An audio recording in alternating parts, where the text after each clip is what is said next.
नमस्कार, आप देख रहे हैं एनएमएफ न्यूज। मैं आपके साथ शबनम। यूपी में धर्मांतरण गैंग का मास्टरमाइंड छांगुर बाबा बुरी तरह नप चुका है, क्योंकि अब उसके कर्मों का हिसाब ईडी ने भी शुरू कर दिया है। सुबह सुबह ईडी ने ताबड़तोड़ तरीके से छांगुर बाबा के ठिकानों पर छापेमारी की है। न सिर्फ बलरामपुर में छांगुर बाबा के ठिकानों को खंगाला गया है, बल्कि मुंबई में भी 2 ठिकानों पर रेड मारी गई है। और ये जो पूरी रेड है 100 करोड़ की विदेशी फंडिंग मामले में की जा रही है, क्योंकि खुलासा हुआ कि छांगुर बाबा के तमाम अकाउंट्स खुले हुए थे और इन अकाउंट्स में ही विदेशों से फंडिंग आ रही थी। और इस फंडिंग का इस्तेमाल बाबा कहां कर रहा था? धर्मांतरण का खेल खेलने में। हिंदू लड़कियों को निशाना बनाता था और फिर उनको पैसों का लालच देकर उनका धर्मांतरण कराना था। लेकिन अब इस बाबा की सारी परतें धीरे धीरे खुल रही हैं और इसी के साथ अब एटीएस भी सख्ती से जांच पड़ताल में जुट गई है। जहां एक तरफ ईडी छापेमारी कर रही है, तो वहीं एटीएस उन अफसरों और पुलिस वालों तक पहुंचने के लिए सबूत तेजी से जुटा रही है जो इस बाबा के कर्मों में उसका साथ दे रहे थे। ऐसे में कहा जा रहा है कि 4 इसमें पुलिस और अफसर शामिल पाए गए हैं।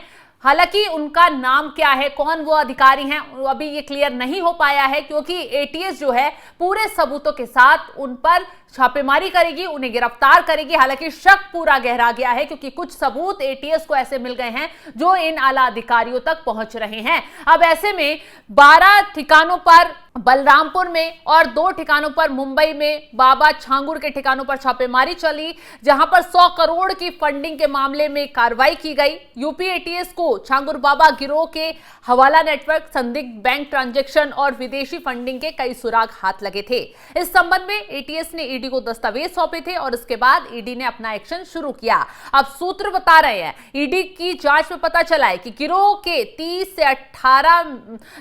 में से 18 बैंक खातों में अब तक के करीब 68 करोड़ रुपए का ट्रांजैक्शन दर्ज हुआ है। महज 3 महीने में 7 करोड़ रुपए की विदेशी फंडिंग इन खातों में आई और उसके बाद साल दर साल ये रकम बढ़ती चली गई। ये रकम हवाला और मनी लॉन्ड्रिंग नेटवर्क के जरिए विभिन्न देशों से भेजी गई है। तो छांगुर गिरोह की गतिविधियों पर तेजी से नजर रखी जा रही है। तेजी से एटीएस जो है वो पूरी परतें और पूरा आतंकी नेटवर्क भी खंगाल रही है बाबा का, क्योंकि खुलासा यह भी हुआ है कि छांगुर गिरोह की गतिविधियों से जुड़े आतंकी नेटवर्क के दस्तावेज भी हाथ लग गए हैं। एक बड़ी इमारत को आतंकी ट्रेनिंग कैंप के तौर पर इस्तेमाल किए जाने के सबूत भी मिलने की खबर सामने आ रही है। दूसरा यह है कि विदेशी फंडिंग से बंगला, शोरूम, फॉर्च्यूनर जैसी लग्जरी गाड़ियां खरीदी गई। और तीसरा, गिरोह में हर साल होता था भव्य उर्स। दरगाह में, जिस दरगाह से ये लोगों को फंसाने और धर्म के नाम पर बरगलाने का काम कर रहा था, वहां हर साल एक उर्स होता था जिसमें देश ही नहीं विदेशों से भी लोग जुटते थे और फिर वहां से ही धर्मांतरण के खेल की शुरुआत हो जाती थी। हिंदुओं को अपने जाल में फंसाने का काम शुरू कर दिया जाता था। और सबसे बड़ी चौंकाने वाली बात तो ये सामने आई है कि छांगुर बाबा ने 1000 से ज्यादा मुस्लिम लड़कों की फौज तैयार कर रखी थी। पैसों का लालच देकर उन्हें अपनी गिरोह में शामिल किया था और उनके जरिए ही हिंदू लड़कियों को, जो गरीब होती थी, दलित, पिछड़ा, सभी लड़कियों को उन्हें टारगेट करना होता था। प्यार के जाल में वो लोग उन्हें फंसाते थे, उसके बाद पैसों का लालच देकर उनका धर्मांतरण कराया जाता था। मुंबई में छांगुर का करीबी शहजादा निकला है और उसके बांद्रा में ठिकानों पर रेड की गई है। ईडी की कार्रवाई में छांगुर का नेटवर्क एक अहम सुराग माना जा रहा है और अहम नाम इसमें शहजादा का सामने आया है, जो छांगुर का बेहद करीबी बताया जा रहा है।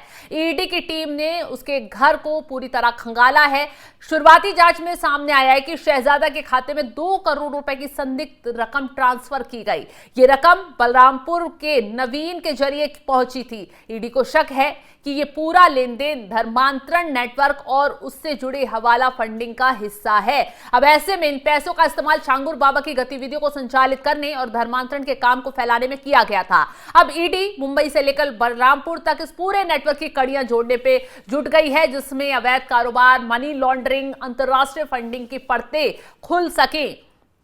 अब बता दें कि लखनऊ में जो है ईडी की 5 टीमें पहुंची बलरामपुर, फिर वहां से अलग अलग लोकेशन पर जो बाबा की हाशमी हुसैन कलेक्शन, बाबा ताजुद्दीन तमाम जो लोकेशन है वहां तक ईडी पहुंची है और वहां से बताया जा रहा है कि कई सबूत ईडी के हाथ भी लग चुके हैं। वो दूसरी तरफ एटीएस की जांच में पता चला था कि दुर्गेश ने गलत तरीके से छांगुर को कई जमीनें बेची थी। इन्हीं में से 3 बीघा जमीन पर छांगुर बाबा की आलीशान बिल्डिंग बन रही थी, जिसमें डिग्री कॉलेज खोलने की योजना थी और उस पर काम भी शुरू कर दिया गया था। अब छांगुर बाबा के ट्रस्ट और कंपनियों के नाम पर भी 8 बैंक खाते मिले हैं, जिनकी जांच शुरू कर दी गई है और कहा जा रहा है विदेशी बैंक खातों का भी पता चला है। अब इसको लेकर भी जो एजेंसी है वो आगे की कार्रवाई शुरू कर सकती है। और सबसे बड़ी बात तो यह है कि जो बाबा की खासम खास थी नसरीन, जो पहले हिंदू थी फिर बाबा के जाल में फंसकर उसने धर्मांतरण किया, उस नसरीन ने ही एटीएस के सामने कई बड़े खुलासे कर दिए हैं। क्योंकि बाबा पहले नसरीन को अपना उत्तराधिकारी उसने बना रखा था, सारा करता धरता जितने भी पैसों का लेन देन था, जमीनों की जितनी भी जांच पड़ताल थी वो नसरीन के हाथों में थी। और इस संगठन में लड़कियों को कैसे फंसाना है, कैसे उनसे बात करनी है, नसरीन की अहम भूमिका थी। अब ऐसे में बताया जा रहा है कि आखिरी वक्त पर बाबा ने नसरीन से कार्यभार लेकर अपने बेटे को उत्तराधिकारी बना दिया, जिससे विवाद इन सबके बीच पनप गया और नसरीन ने अब सारी बातों का खुलासा सूत्रों के हवाले से खबर आ रही कि एटीएस के आगे खुद किया है। और मूल रूप से जो ये नसरीन है वो बाबा के सहयोग से ही काम कर रही थी और बताया जा रहा है कि चेन्नई की जो रहने वाली थी 2015 में नवीन के साथ उसने इस्लाम कबूल किया था, लेकिन दस्तावेजों में उसका आज भी हिंदू नाम दर्ज है। पासपोर्ट, आधार कार्ड, पैन कार्ड, बैंक खातों में झूठे नामों का इस्तेमाल किया गया। जमीन खरीद, शपथ पत्रों में भी फर्जी पहचान का सहारा लिया गया। इसी के बाद जब कल पेशी हुई थी छांगुर बाबा की, तो उसे मेडिकल के लिए ले जाया गया तो छांगुर बाबा ने मीडिया को देखते ही ये कहा कि मैं निर्दोष हूं, हमें कुछ नहीं पता है। उधर छांगुर बाबा प्रकरण मामले में शासन जल्द ही बड़ी कार्रवाई भी कर सकता है। अब तक की एटीएस की जांच में जो सबूत मिले हैं उसमें कहा जा रहा है कि 2019 से 24 के बीच तैनात रहे एक एडीएम, 2 सीओ और एक इंस्पेक्टर की भूमिका संदिग्ध पाई गई है, जिसमें एक एडीएम इंस्पेक्टर के बारे में एसटीएफ को साक्ष्य मिले थे। छांगुर बाबा का ये जो अधिकारियों से जो संबंध था, जो अधिकारियों से सांठगांठ थी, उसका खुलासा खुद छांगुर बाबा के गिरफ्तार गुर्गों ने ही किया है। अब बताया जा रहा है कि जल्द ही इन तक भी पुलिस पहुंच सकती है, एटीएस की टीम पहुंच सकती है। अब कहा जा रहा है कि इसमें एक पूर्व पुलिस अधिकारी का भी नाम सामने आ रहा है। खैर वो कौन है इसको लेकर अभी क्लियर नहीं किया गया है। इसके साथ ही अतरौला निवासी एक पूर्व पुलिस अधिकारी को विधानसभा चुनाव में उतारने की तैयारी में ये बाबा था। नीतू और नसरीन के कमरे से बरामद लाल डायरी में ऐसे कई राजनेताओं के नाम मिले हैं जिन्हें छांगुर बाबा ने विधानसभा चुनाव के दौरान मोटी रकम दी थी। अब ये लोग कौन हैं इसको लेकर अब जांच पड़ताल आगे शुरू कर दी गई है और हो सकता है इस लाल डायरी को दिखाकर बाबा से आगे पूछताछ भी की जाए। और कहा जा रहा है कि बाबा की पैरवी के लिए बाबा जो है समय समय पर लखनऊ भी जाता रहा, प्रचार के लिए पानी के लिए पैसे भी बहा रहा था। गिरफ्तारी से पहले वे जगह जगह जलसों और पुलिस अधिकारी को मुख्य अतिथि के तौर पर प्रस्तुत कर रहा था। पूर्व सांसद दद्दन मिश्रा ने बाबा को लेकर तमाम बड़े खुलासे भी किए हैं और यह भी आरोप उन्होंने लगाया कि छांगुर बाबा जो है अतीक अहमद का गुर्गा भी रह चुका है। अतीक अहमद के लिए भी उसने 2014 में प्रचार किया था।